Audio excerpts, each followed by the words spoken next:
man can't move his arms or legs. He's got no feeling at all. We need an amber here, ASAP, mate. And a tiny baby. No breath, no pulse. So we get to see the dark side of Bondi, and things like that unfortunately do happen, and it is a reality down here. I've got this baby in front of me. Everything was that moment. Breaking news at Bondi Beach, where a swimmer has vanished and is presumed drowned.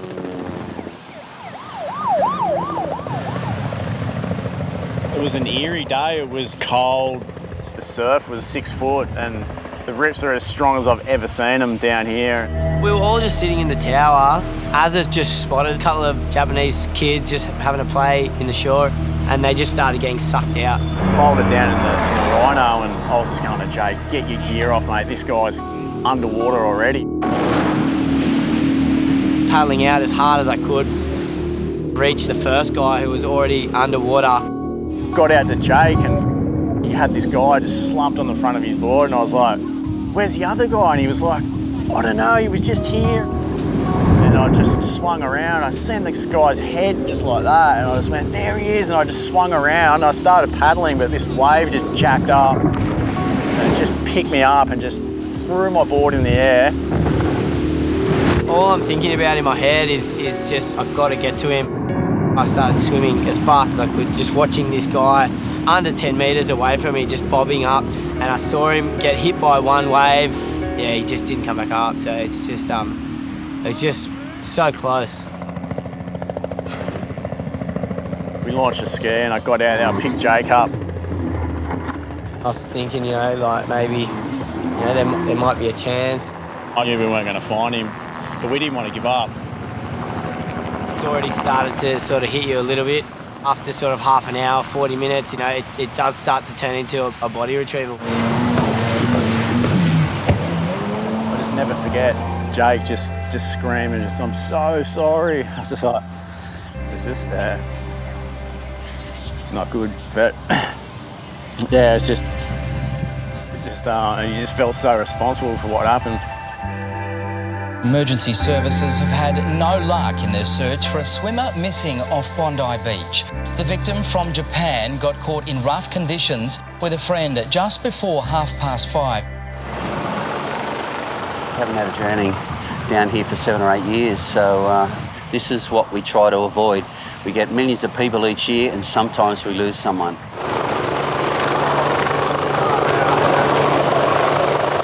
Shoei was 22 years old. He came to Australia to learn English. He'd been here for 2 months and he was in his last week of study. The host family came down and paid a visit. Always say to the boys, you don't want to have to explain to a family that you were on duty when it happened. It's not a good feeling at all. I'm very grateful. They knew how much effort we put into trying to save him, but I explained to them that we did our best, but our best wasn't good enough on the day. Nicola is monitoring 2 swimmers who will soon need to be rescued. There's 2 heads out backpackers. They're going nowhere really quick. Where? All right. Wait, go on. You focus on them. You might be out there. We've just had someone collapse on the beach. Jethro's going to run down now. Jethro grabs the defibrillator in case the woman needs to be shocked back to life. The moment your hand grabs the defib and grabs the oxy, you know you're on. This is someone's life in your hands. Harrison, they're waving, so north side of the middle set of flags. Get there and help him now. Sorry, guys, sorry. Jethro is still in his very first year as a qualified lifeguard. It's the first major first aid that I've gone to on my own. But you go into a little bit of computer mode, like textbook mode, and you've got a job to do, and you sort of try to dehumanise yourself from it. She's quite pale, looks like she's been in the water. I don't know if she's maybe gone under and someone's pulled her up. The young woman is a drug user, known to lifeguards. She's very unconscious, but she's got a pulse. Getting out of consciousness. Just a few weeks ago, she suffered a drug overdose in the women's toilets. She wasn't responding and she looked dead. Hey. Get an ambo. Yeah, can we get an ambo down here? She was barely breathing and had a very faint pulse, and I've never felt a pulse fluctuate so much. It was going from about 70 and then jumping up to like 140, and it was just weird. Pulse has now gone up to 100, 120. Oh my God, that's 123. a massive fluctuation, eh? Then things go from bad to worse. We can't find a pulse. Find a pulse, eh? Mouse, can you get her, mate? We don't have a pulse now. She's just gone. She lost her pulse, and that was in my head. I got instant butterflies, and I was just going for the defibs straight away, and I thought we were on for a proper resus. Paramedics arrive on the scene. Once you hear those sirens coming down Bondi Road, it's like a massive weight off your shoulders. Your heart just goes, oh, thank God. Her pulse just went as rapid, it just dropped dramatically. Yeah, it just stopped. It's definitely come back. Is she responding at all? No, not really. Hardly, just up and down. I swear to God I lost her pulse. Yeah, like You know, you get them out of here, we carry them out in a board or... Yes, we get her up and we can carry her out. You know, it's serious when the ambos say to you, you know, like, right, we've got to get her out of here. You know, just we need to get off the beach. And when they start calling for backup as well, and that's when you know it's a sticky situation. The woman is stabilised, but without intensive medical care, she has little chance of survival. People come down to sunny Bondi Beach and there's a lot of fun and games going on, but for us, we get to see the dark side of Bondi, and things like that unfortunately do happen, and it is a reality down here. The young woman is transported to hospital for intensive care. We did our best, and that's what we're here for, so fingers crossed for the best. Guys, we've got someone pulled out of the water unconscious, I think the IRB jump off. Dean attends Leo, a 28-year-old Brazilian man. He's unable to move his arms or legs. Tell him to keep his head still, very important. And did he dive in the water?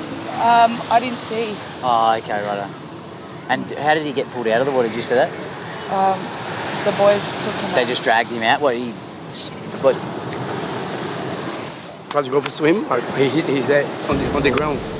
Olha pra ele. Olha pra ele. Tá sentindo o seu braço? Ele meio straight. Movimento sua perna aí. Seu pé. Movimente ele o pé. Consegue não? Leo is part of a Brazilian dance troupe.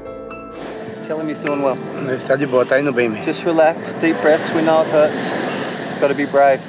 Jake, I haven't touched the patient as of yet because he's got no movement or feeling. I'm reluctant to do so, but maybe they can advise whether they want me to package him up or not.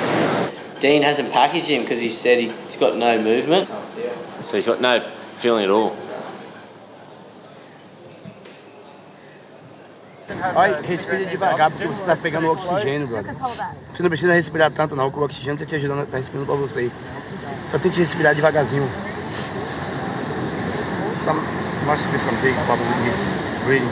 In extreme cases, spinal victims can lose the power to breathe. I just hopped off the phone with the ambulance. They're about 6 minutes off. Well, ladies, you know, if he stops breathing, we're going to have to start doing CPR. If Leo stops breathing, lifeguards will be faced with a terrible dilemma. Resuscitating Leo may damage his spinal cord further. You know, we need an amber here, ASAP, mate. Now, he's struggling to breathe. So I said to Dean, the ambo's just come around the roundabout now. G'day mate, how are you? What language does he speak? Português, I'm Okay. Sua respiração tá boa, mãe. Seu oxigênio tá bem. No seu fome não, tá tudo de boa. Squeeze my hand, Leo. We went for Squeeze my swim. hand. He can't feel anything, man. How did he get out of the water? We pulled him out. Right. Did he walk at all or move his arms or legs? Nah. Not at all? He couldn't move anything. Right? His chest hurts. His leg and his chest. So you can feel his chest. Anything else? Any pain down his Tá stomach? o outro lugar doendo? E aqui na frente? Tá sentindo aqui? Não? Nada? He can't feel anything. Tell him to move his feet. He can't move anything. Reidy, you're going to get a chopper.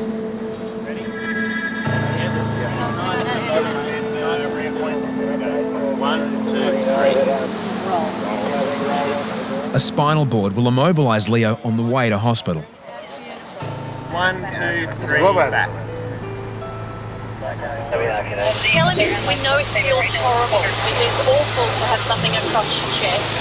We need to do this to keep him nice and still. It's for his own sake. Be officer. Ela colocou uma parada no seu braço. Já tá em cima da prancha já. Oh, good.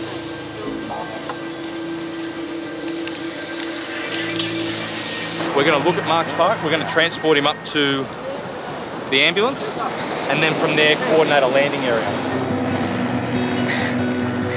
That's really upsetting for me to see. He had no movement or feeling below the neck, really. You know, I just kept in there basically and tried to really reassure him, and I wanted to do everything, you know, as much as possible to give him every chance to walk again. A chopper is the smoothest way to transport Leo to hospital. The only hope is that Leo's symptoms are caused by severe swelling and not an irreparable break. In the tower, word comes through on Leo. The police, Bondi police rang, and they said that guy yesterday with a spinal, he's quadriplegic. Yeah. He just called to say, like, to let us know.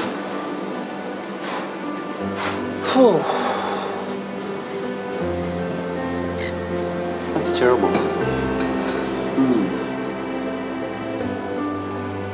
Now, his friends have come to visit lifeguards in the tower. What actually happened, Timmy? He jumped for dive, and it wasn't that the accident. The accident was actually after he started to dive. And then he didn't dive. Yeah. Oh, okay. Yeah. We decided to go for a swim. We went for a run to dive into the water, and I just realized that as we swim, we will go up and start to walk back. On the look back, he's still under the water. One of the boys tried to pick him up, and he's realized that he wouldn't come. Yeah. So then he's turned him around, and he was like struggling to breathe.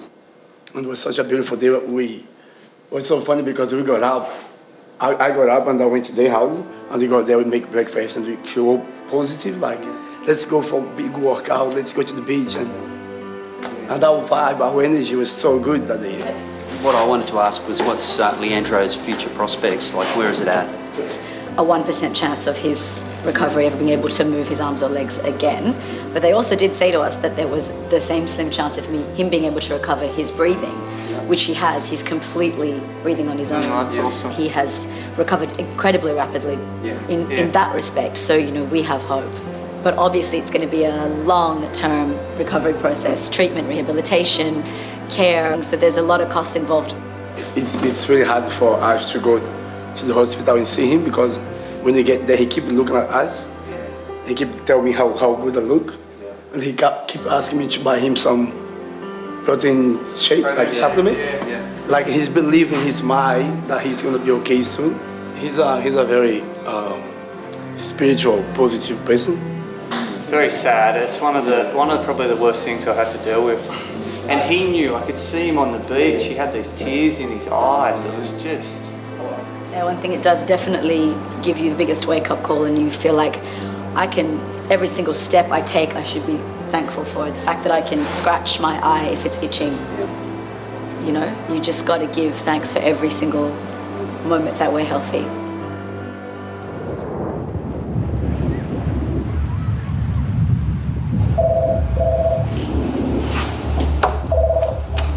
Bondi Lifeguards, Aaron speaking.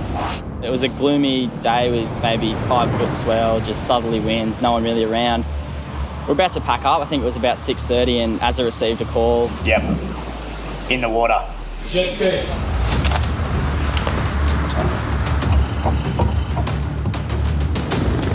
I think the initial call was that there was a body possibly on the rocks, possibly in the water. We didn't really know at that stage. Police have informed lifeguards that the person has fallen from a cliff, but is still showing signs of life floating in the water. Whenever someone's, still hanging on by a thread, we want to try and get there as quick as we can. In these moments, it's a quick but a very important decision as to who goes. Luke and Corey decide to leave 19-year-old Jethro behind. Jethro is still a trainee, so, it's probably best not to send him into a scenario like that at the moment. Yeah, so I'm just thinking about if I was on the back of that ski going over there now, how I would deal with that situation. They've got a visual on them. Chopper's on the way. All good. I mean, the job has its pros and cons, and that's part of the job, but it's not good. It's definitely the dark side of the job.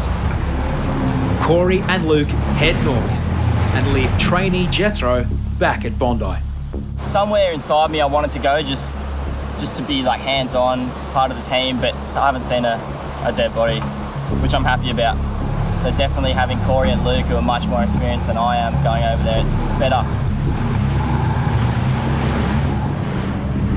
The area we were headed to is 5 kilometres to the north of Bondi.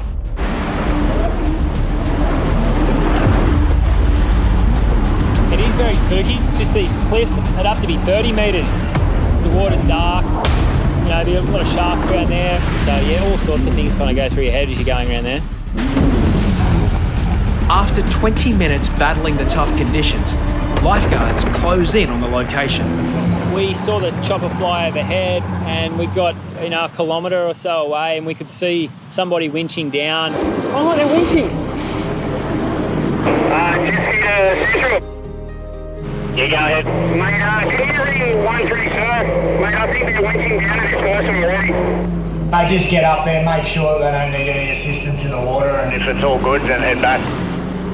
As we were approaching, we were probably about 200 metres away, and the chopper had flown past us, located the person, and mate, they winched down and straight back up again, probably within about 30 seconds flat.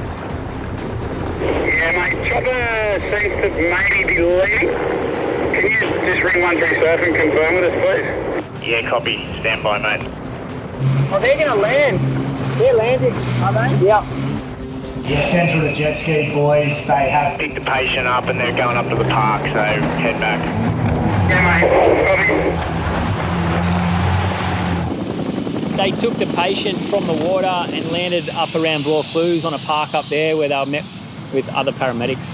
They started resuscitating, found out it's a young girl, a girl, so that's basically how it unfolded. Paramedics resuscitated the woman and she was taken to hospital. But sadly, she passed away 24 hours later.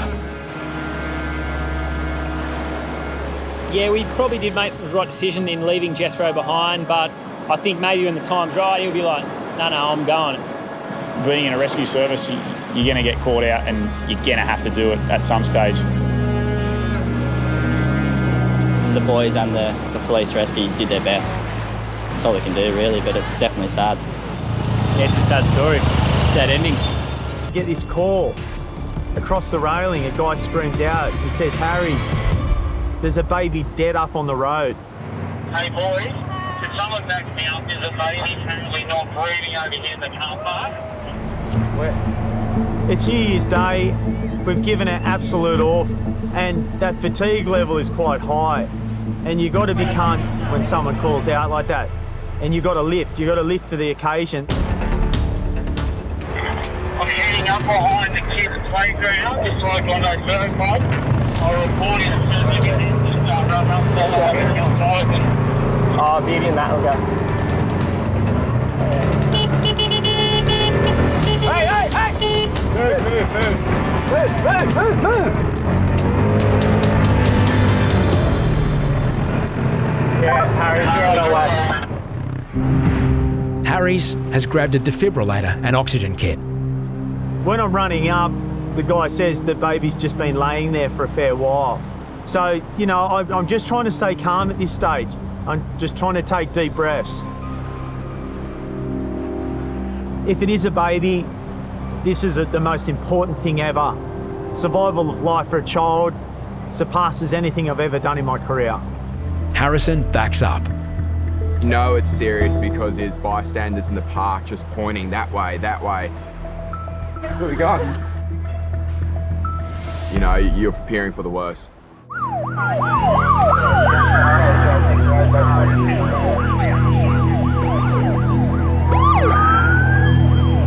And all of a sudden, I see this baby just on the road.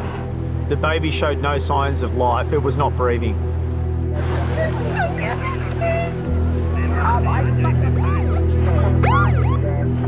The baby has reportedly fallen on its head from a height, but it's unclear how.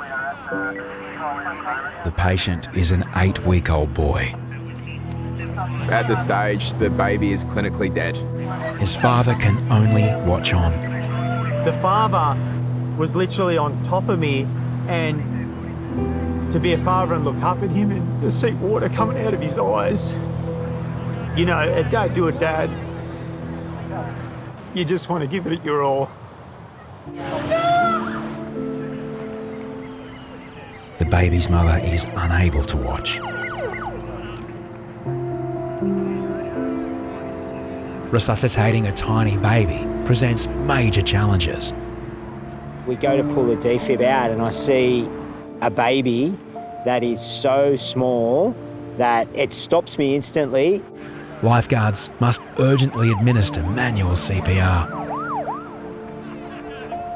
I did have an obstacle that there was a head trauma and a hip trauma that I just had to get breaths into that baby. Generally, I would have picked the baby up and gone for it. Lifeguards decide to ventilate the baby with a bag mask and oxygen. Harries was in there to quickly adapt our oxy kit down to an infant size. We've only ever done that in training. There's no time to think, it's just do. I knew that I had to get breaths back into that baby. All those rescues that I've done, nearly 6,000 rescues, over 70 resuscitations on these beaches of people that have been clinically dead. It comes down to this one moment.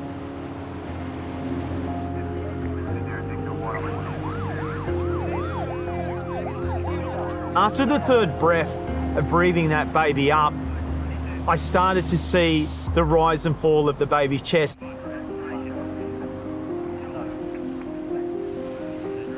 Oh my God, this is working, this is effective what I'm doing. Giving these rescue breaths to the baby, but it's not out of the woods, it still had a massive trauma. 2 critical minutes of care has brought the baby back to life when the paramedics arrive. Paramedics now need to get a cannula into the baby. They needed to get a line into this baby, and one way they can get a straight line is actually going through using a drill and going into the bone marrow, into the shin, and so they can get administered drugs in there straight away. And watching all the paramedics, seeing how calm and the wealth of knowledge they have is incredible. The baby still needs assistance to breathe. Lifeguards and paramedics hope for more signs of improvement. The worst thing with a baby is you want to hear them cry. You know, it's actually concerning when there's no noise. We still didn't have that baby responding at that stage. After around the 8th, 9th breath,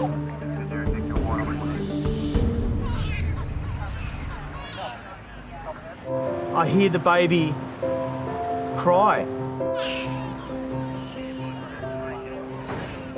To hear this baby scream was just the greatest moment ever. It was a miracle, really. It was a New Year's Day miracle, you know, and far out. Yeah, it's had 10 New Year's Days down here, but I tell you what, that's one I'll never forget. To see the look on Harrison's face and to see the look on Beardy's face, this was real, this was raw, this is rare.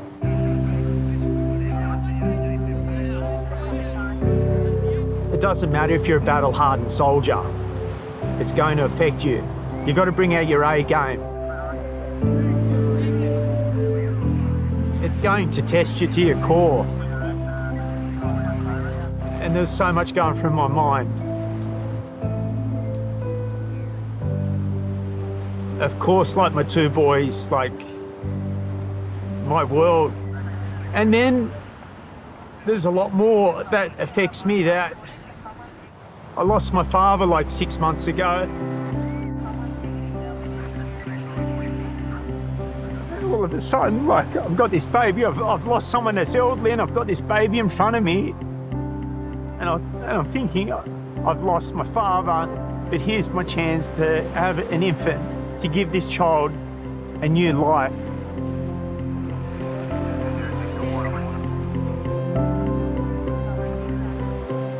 Everything was that moment.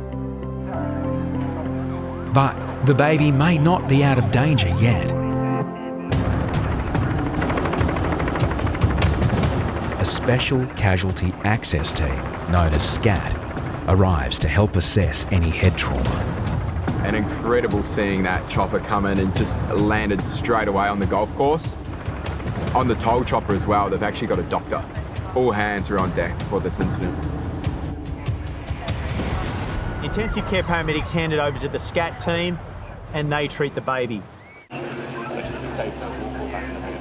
They loaded the little boy straight in to get him straight to the kids' hospital.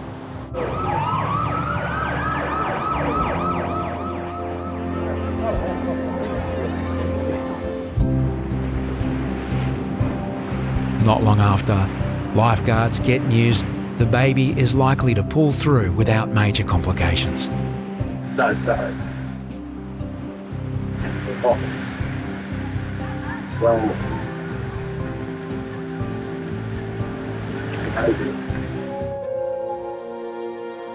Being a part of a lifeguard service is the essence of what a team is made up of, and you create bonds and friendships that last a lifetime. And recently, we lost one of our best, Terry McDermott. Terry was just 63 when he died after a battle with prostate cancer. That's the way it's gonna be, little darling. And riding on the horses, yeah, yeah. Yeah, that's what's keeping us at the old chemotherapy ward today. It just can't get us, we're too happy. Cancer can't get us, we're too happy. Terry's career as a lifeguard spanned over 30 years, and over 10 of those years was down here at Bondi. And over that time, he would have saved thousands of people. Terry was just an old soul. He was such a nice guy. He used to look after me. He used to look after all the young blokes, as he used to say. When it came to lifeguarding, he taught me so much. Found out the hard way why we want people to swim in the flag.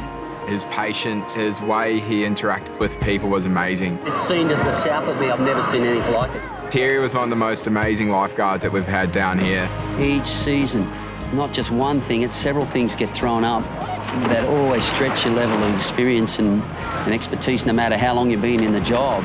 I remember when I first started on the traineeship, he would invest so much time teaching you the ways, even little things like the weather and how to read when the swells are coming. Black clouds out to the south there, and that's that low moving offshore. I've seen him perform some amazing rescues. Yeah, Terry's in.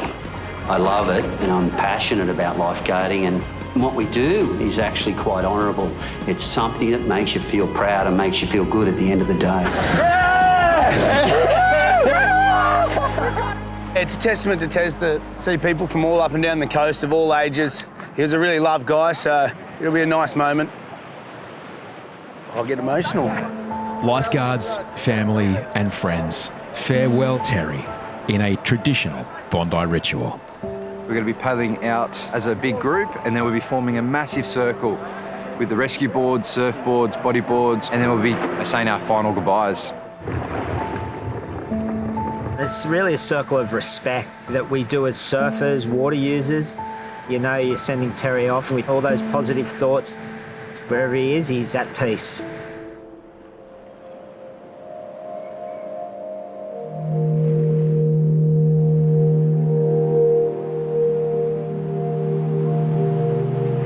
Everyone's going through the same thing, I think, in their head, just sharing their own personal memories of Terry.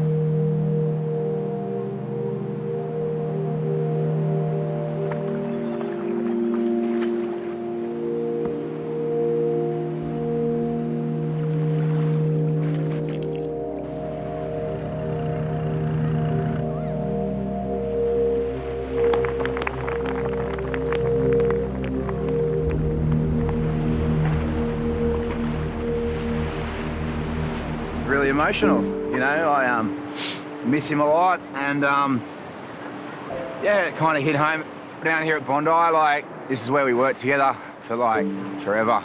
So bringing back all the memories of what we shared together over the years, yeah, it was a great time, great years down here around then, and all that kind of come flooding back.